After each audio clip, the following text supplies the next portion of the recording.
আসসালামু আলাইকুম প্রিয় দর্শক শ্রোতা, আমি নাজমুস সাকিব, সম্পাদক দৈনিক ফুলকি, ইউটিউব চ্যানেল ফুলকি নিউজ এবং ফেসবুক পেজ ডেইলি ফুলকির পক্ষ থেকে আপনাদের শুভেচ্ছা জানাচ্ছি। বর্তমান সরকার 2 মাসে মাননীয় প্রধানমন্ত্রী তারেক রহমান 60টি উল্লেখযোগ্য পদক্ষেপ নিয়েছেন।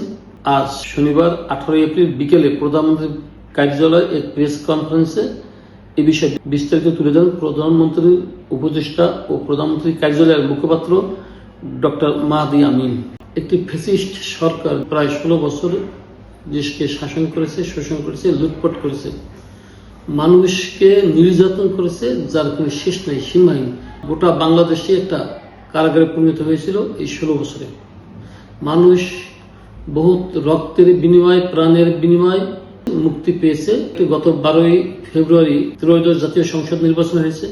এই নির্বাচনে একটি গণতান্ত্রিক সরকার, বিএনপি নেতৃত্বাধীন রাজনৈতিক দল, প্রধানমন্ত্রী হিসেবে জনাব তারেক রহমান দায়িত্ব গ্রহণ করেছেন। তিনি গত 2 মাসে 60টি উল্লেখযোগ্য পদক্ষেপ হাতে নিয়েছেন।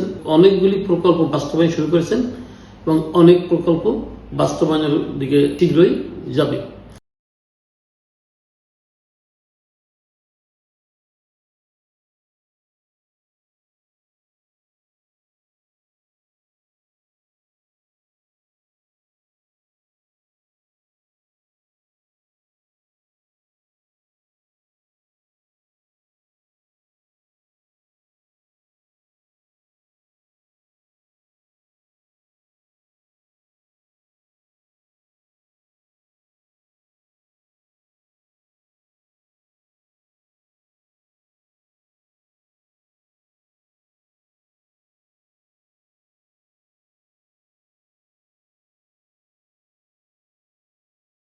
আজ আমি কথা বলতে চাই এই 60টার মধ্যে 2 মাসে ফ্যামিলি কার্ড এবং কৃষক কার্ড বাস্তবায়ন দিয়ে গেছে।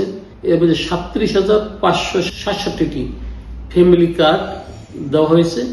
কৃষক কার্ড, কৃষক এবং কৃষি মেয়েরা 10টি সুবিধা এবং নগদ অর্থায়ন সম্বলিত কৃষক কার্ড পাবেন।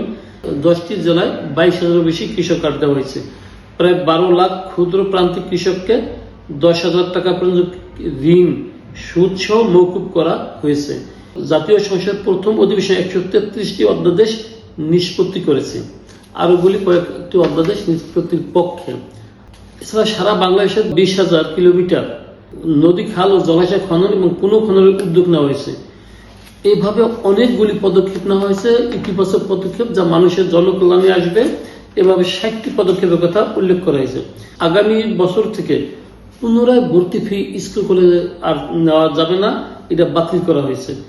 লটারির পরিবর্তে আধুনিক ভর্তি পরীক্ষা বা বৈজ্ঞানিক প্রক্রিয়া শিক্ষার্থীদের ভর্তি পরীক্ষা চালু করা হবে। শিক্ষকদের সুযোগ সুবিধা বৃদ্ধি করা হবে এবং সকল স্তরে শিক্ষাবৃত্তির অর্থের পরিমাণ দ্বিগুণ করা হয়েছে। বিদেশে উচ্চ শিক্ষার লক্ষ্যে অর্থনৈতিক সহায়তা সর্বোচ্চ 10 লাখ টাকা জামানতবিহীন ব্যাংক গ্যারান্টির সিদ্ধান্ত নেওয়া হয়েছে। আগামী শিক্ষাবর্ষ থেকে 4র্থ শ্রেণী থেকে শিক্ষার্থীদের খেলাধুলা বাধ্যতামূলক করা হয়েছে। এছাড়া শুরু হবে শিশু কিশোর প্রতিভা অন্বেষণের প্রতিযোগিতা নতুন করি।